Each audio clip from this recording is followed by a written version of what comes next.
The bad times came in 80, like a slow poison in the national bloodstream.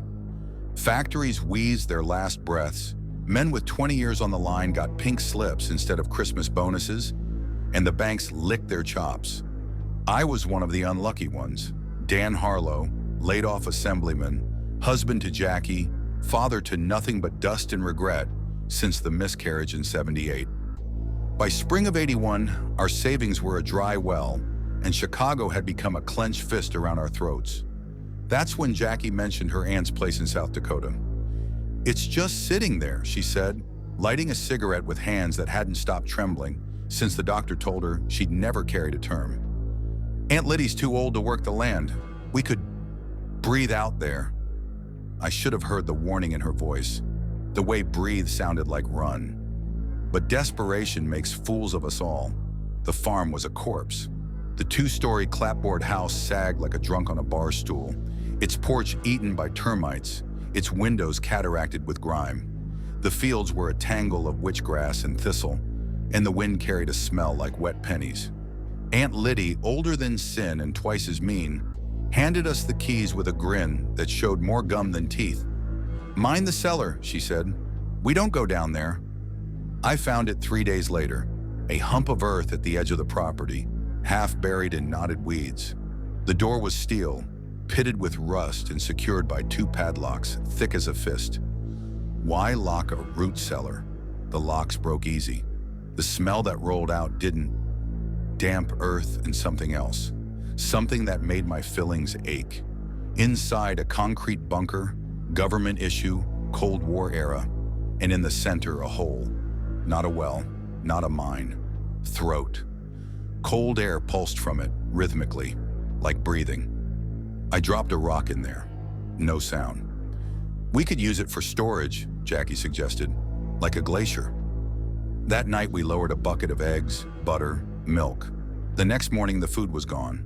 In its place, blackened husks, brittle as ancient papyrus. "Maybe rats," Jackie said, but her eyes were terrified. The neighbor, Tom Gunderson, showed up at noon, squinting at the open cellar like a man eyeing a lit fuse. "My granddaddy said the first settlers found this here," he muttered. "Called it a bad place. Locked it up in '23 after the Harper boy vanished." "Vanished?" Jackie's voice was thin. Tom spat. "Went down to fetch a jar of preserves. They pulled the rope back up. Just his overalls left, all rotted through, like they'd been buried 50 years. I laughed. He didn't. That afternoon, I lowered a kerosene lamp on a brand new nylon rope. 10 feet, 20, 50. The light shrank to a pinprick, then winked out. When I hauled it up, the lantern was a relic, rusted, the glass fogged with age. The rope crumbled in my hands like a mummy's bandages. Jackie crossed herself. I tasted copper.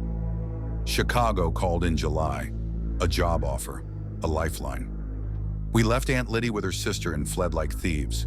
For 3 weeks, we pretended we were normal. Then the phone rang.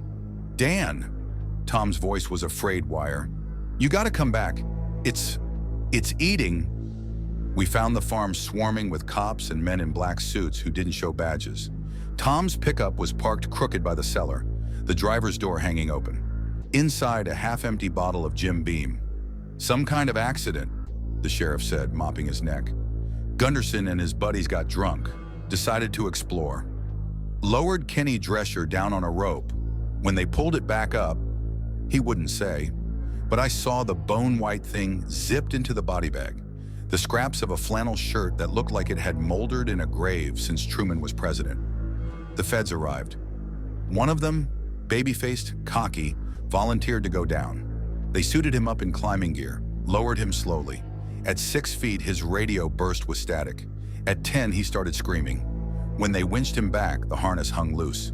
The man who emerged was ancient, wrinkled, toothless, his hair snow-white, his uniform yellowed with age. He babbled about the dark down there and things moving in the walls before his heart gave out.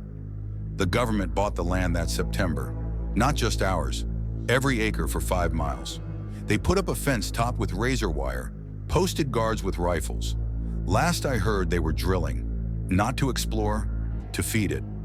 Sometimes when the wind blows right, I swear I can still smell that cellar. Wet earth and something older, hungrier. And I wonder, what's it growing down there now?